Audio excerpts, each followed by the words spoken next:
AP ఎన్నికలకు counter మొదలైంది. ప్రతి సీటు ప్రతిష్టాత్మకంగా మారుతుంది. జగన్ ఓటమే లక్ష్యంతో జతకట్టిన టీడీపీ, జనసేన ఇప్పుడు పోటీ చేసే అభ్యర్థులను ఖరారు చేస్తున్నాయి.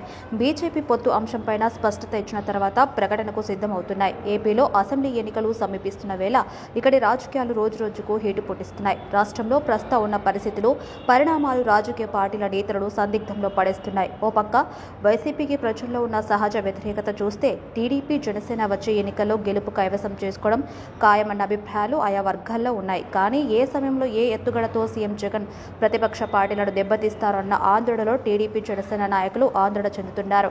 అయితే ఇప్పటికే అధికార వైసీపీ పలు విడతల్లో నియోజకవర్గాల సమన్వయకర్తలను ప్రకటించగా అందులోని మార్పులు నచ్చని మెజార్టీ నాయకులు పార్టీపై తీవ్ర ఆగ్రహంతో ఊగిపోతున్నారు. ఇప్పటికే పలువురు నేతలు పార్టీకి రాజీనామా చేసి పొరుగు పార్టీ తీర్థం పుచ్చుకుంటుండగా మరికొందరు నాయకులు టీడీపీ, జనసేన పార్టీ అధినేతలతో టచ్లోకి వెళ్తున్నారు. ఈ నేపథ్యంలోనే ఇటు టీడీపీ నాయకులు, సీనియర్లు సైతం సీటు విషయంలో పక్క చూపులు చూస్తున్నారు. చాలా నియోజకవర్గాల్లో కీలక నాయకులు గ్రూపులుగా విడిపోయి ఆయా నియోజకవర్గాల్లో ఎమ్మెల్యే సీటు మాకంటే మాకు కావాలంటూ మంతనాలు చేస్తున్నారు. కొందరు ఆర్థికంగా వారి బలాన్ని చూపించి సీటు అడుగుతుండగా మరికొందరు గ్రౌండ్ లెవెల్లో వారి బలాన్ని, వారు చేసిన గ్రౌండ్ వర్క్ను చూసి సీట్ కన్ఫర్మ్ చేయాలని అధినేతతో చర్చలు జరుపుతున్నారు. అయితే బీజేపీతో పొత్తు విషయం ఇంకా తేలని పరిస్థితుల్లో ఇటు టీడీపీ, అటు జనసేన సీట్ల విషయంలో తెగ కన్ఫ్యూజ్ అయిపోతున్నారు. ఇక పక్క అధికార వైసీపీ సింగిల్గా ఎన్నికల బరిలోకి దిగుతుండగా అటు కాంగ్రెస్ కూడా ఎన్నికల్లో గెలిపే లక్ష్యంగా అడుగులు ముందుకు వేస్తుంది. రాష్ట్ర ఎన్నికల్లో త్రిముఖ పోరు ఉండే నేపథ్యంలో చంద్రబాబు కీలక నిర్ణయాలు తీసుకుంటున్నారు. ఈ మేరకు చంద్రబాబు కొన్ని సీట్ల విషయంలో సంచలన నిర్ణయాలు తీసుకుంటున్నారు. కొన్ని కీలక నియోజకవర్గాల్లో కొందరు కీలక నాయకుల పైన టీడీపీ, జనసేన సీనియర్ నాయకులు ప్రయోగాత్మకంగా బరిలో దించే యోచన చంద్రబాబు చేస్తున్నారు. కాగా ఇప్పటికే చీపురుపల్లి నియోజకవర్గంలో మంత్రి బొత్స సత్యనారాయణపై పోటీగా మాజీ మంత్రి గంటా శ్రీనివాసరావును నిలబెట్టేందుకు చంద్రబాబు సన్నాహాలు చేస్తున్నారు. ఈ మేరకు కొన్ని వార్తలు కూడా రాజకీయ వర్గాల్లో జోరుగా చక్కర్లు కొట్టాయి. కాగా అదే తరహాలో మరికొన్ని ఛాలెంజింగ్ సీట్లు, బలమైన అభ్యర్థులపై టీడీపీలో సీట్లు డిమాండ్ చేసే నాయకులను వదులుతున్నారు. దీంతో వారి బలం చూపించి అప్పుడు పార్టీలో ఫిరాయింపులు చేయడం సంకేతాలను సీనియర్ నాయకులను చంద్రబాబు అందించారు. ఈ మేరకు చాలా మంది నాయకులు సిద్ధం అవ్వగా మరికొంతమంది నాయకులు కాస్త బలాన్ని కూడగట్టుకునే పనిలో ఉన్నారు. ఇదే సమయంలో దివంగత సినీ హీరో కృష్ణ సోదరుడు ఆదిశేషగిరిరావు టీడీపీ అభ్యర్థిగా పోటీ చేయించనున్నారు. చంద్రబాబు ఇందుకు గ్రీన్ సిగ్నల్ ఇచ్చారు. కాగా ఆయన పోటీ చేయబోయే నియోజకవర్గాల్లో అక్కడి సీనియర్ నేత రాజకీయ భవిష్యత్తు ప్రశ్నార్థకంగా మారుతుంది. టీడీపీ అధినేత చంద్రబాబుకు వచ్చే ఎన్నికలు అత్యంత కీలకమైనవి. ఇప్పటికే పలు నియోజకవర్గాల్లో అభ్యర్థులపైన స్పష్టత ఇచ్చారు. వైసీపీ నుంచి నేతలు పార్టీలోకి వస్తున్న వేళ ముఖ్యమైన సీట్ల విషయంలో ఆచితూచి నిర్ణయాలు తీసుకుంటున్నారు. ఎన్టీఆర్ జిల్లాలో సీట్ల విషయంలో అనేక మార్పులు ఖాయంగా కనిపిస్తున్నాయి. అక్కడ Penamaluru sitting YCP MLA Parthasarathi వచ్చే ఎన్నికల్లో టీడీపీ నూజివీడు అభ్యర్థిగా పోటీ చేస్తున్నారు.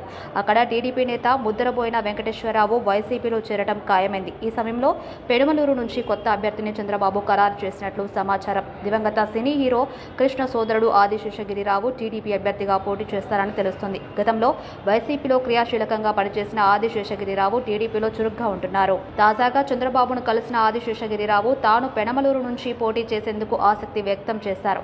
చంద్రబాబు సుముఖత వ్యక్తం చేశారని పార్టీ నేతలు చెబుతున్నారు. చంద్రబాబు అరెస్టు తర్వాత సినీ రంగం నుంచి ఆదిశేషగిరిరావు తొలిసారిగా స్పందించి ఖండించారు. ఆదిశేషగిరిరావు పోటీ చేయడం ద్వారా కృష్ణ, మహేష్ బాబు ఫ్యాన్స్ టీడీపీకి మద్దతుగా నిలుస్తారని టీడీపీ నేతలు అంచనా వేస్తున్నారు. నాడు నంద్యాల ఉప ఎన్నికల సమయంలో ఆదిశేషగిరిరావు మహేష్ ఫ్యాన్స్తో సమావేశమై పార్టీకి అనుకూలంగా పనిచేసేలా ఒప్పించారు.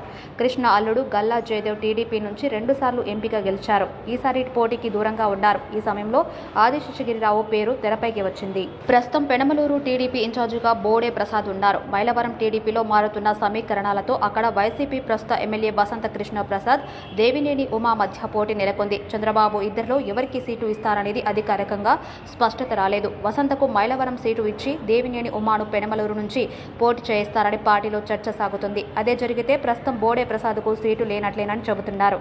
అయితే ఇప్పుడు పెనమలూరు నుంచి ఆదిశేషగిరిరావుకు సీటు ఖాయమని చెబుతున్న సమయంలో దేవినేని ఉమా, బోడే ప్రసాద్ పోటీపైన సందిగ్ధత కొనసాగుతుంది. మైలవరం, పెనమలూరు విషయంలో చంద్రబాబు నిర్ణయం పైన ఉత్కంఠం కొనసాగుతుంది. మరి రానున్న ఎన్నికల నేపథ్యంలో రాష్ట్రంలోని పరిస్థితులను బట్టి కొత్త అంశాలు తెరపైకి వస్తున్నాయి. ఈ మేరకు అన్ని రాజకీయ పార్టీలు తీసుకునే నిర్ణయాలు రాజకీయ వర్గాల్లో హాట్ టాపిక్ గా మారుతున్నాయి. కాగా చంద్రబాబు ఉన్న పరిస్థితి చాలా కష్టంగా ఉందని చెప్పాలి. పొత్తులో భాగంగా ఇటు జనసేనకు, అటు బీజేపీల డిమాండ్ ప్రకారం సీట్లు సర్దుబాటు చేస్తూనే మరోవైపు టీడీపీలో పార్టీలో నాయకులకు సీట్లు సర్దుబాటు చేయాల్సి వస్తుంది. ఈ మేరకు సీటు ఇవ్వకపోతే ఎవరు నమ్మకంగా పార్టీకి అండగా నిలబడతారు, ఎవరు పార్టీని వీడి ఆ నియోజకవర్గ గెలుపును డ్యామేజ్ చేస్తారు అనే ప్రశ్నల మధ్య చంద్రబాబు తర్జన భజన అవుతున్నారు. కాగా పెనుమలూరు సీటు ఆదిశేషగిరిరావుకు ఇవ్వడమా సరైన నిర్ణయమేనా?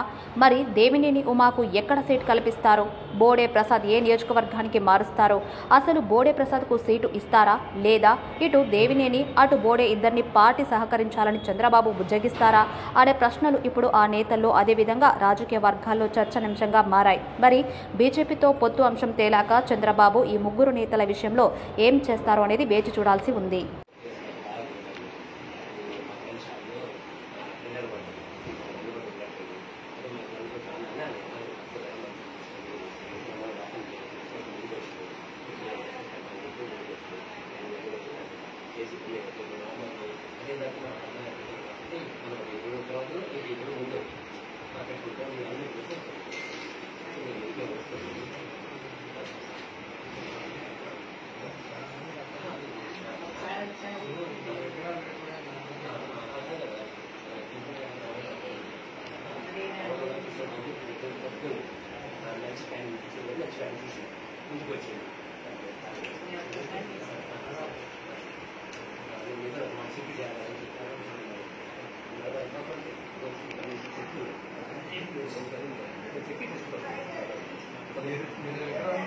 నవంబర్ 14 కాకుండా ముందు